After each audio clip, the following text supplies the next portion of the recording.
Operation সিন্দুরে কি পাকিস্তানের পরমাণু ঘাঁটিতে আঘাত করেছিল ভারত?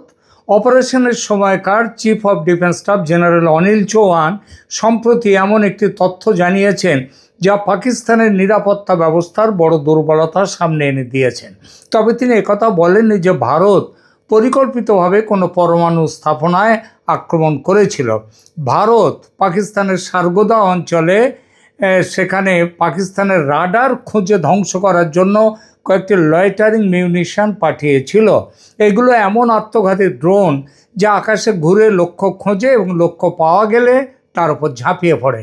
জেনারেল চৌহান জানিয়েছেন এই অস্ত্রগুলো প্রায় 2 ঘন্টা পর্যন্ত লক্ষ্য খুঁজতে পারত, কিন্তু কোনো অস্ত্র লক্ষ্য খুঁজে না পেলে এবং তার জ্বালানি ফুরিয়ে এলে সেটি শেষ পর্যন্ত কোনো জায়গায় গিয়ে পড়ে বা আঘাত করে।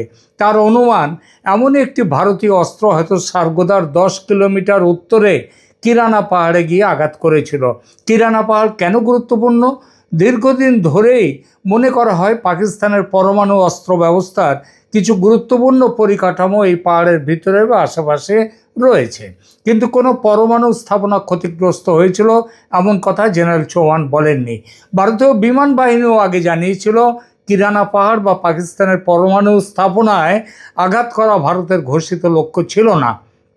অর্থাৎ পরিকল্পিত নিউক্লিয়ার স্ট্রাইক নয়, তবে একটি লক্ষ্যহীন লয়টারিং মিউনিশনে অনিচ্ছাকৃত আঘাত হয়েছে কিরানা পাহাড়ে। কিন্তু পাকিস্তানের পক্ষে খবরটি মোটেই স্বস্তির নয়, কারণ ভারতীয় অস্ত্র যদি সারগোদার আকাশে ঘুরে পাকিস্তানের সম্ভাব্য পরমাণু এলাকার এত কাছে পৌঁছে যায়, তাহলে পাকিস্তানের এয়ার ডিফেন্স সেটিকে আগে আটকাতে পারল না কেন?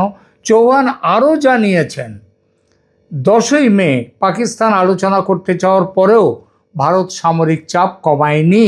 বিমান বাহিনী সারগোদায় আঘাতের অনুমতি চেয়েছিল, অনুমতি দেওয়া হয় এবং স্কারদুকেও টার্গেটের মধ্যে আনা হয়েছিল। আবহাওয়া খারাপ হওয়ায় পরে স্কারদুর বদলে ভোলারি বিমান ঘাঁটিতে আঘাত করা হয়। এর অর্থ পাকিস্তান ফোন করার পরেও ভারত আক্রমণ বাড়াবার জন্যে প্রস্তুত ছিল।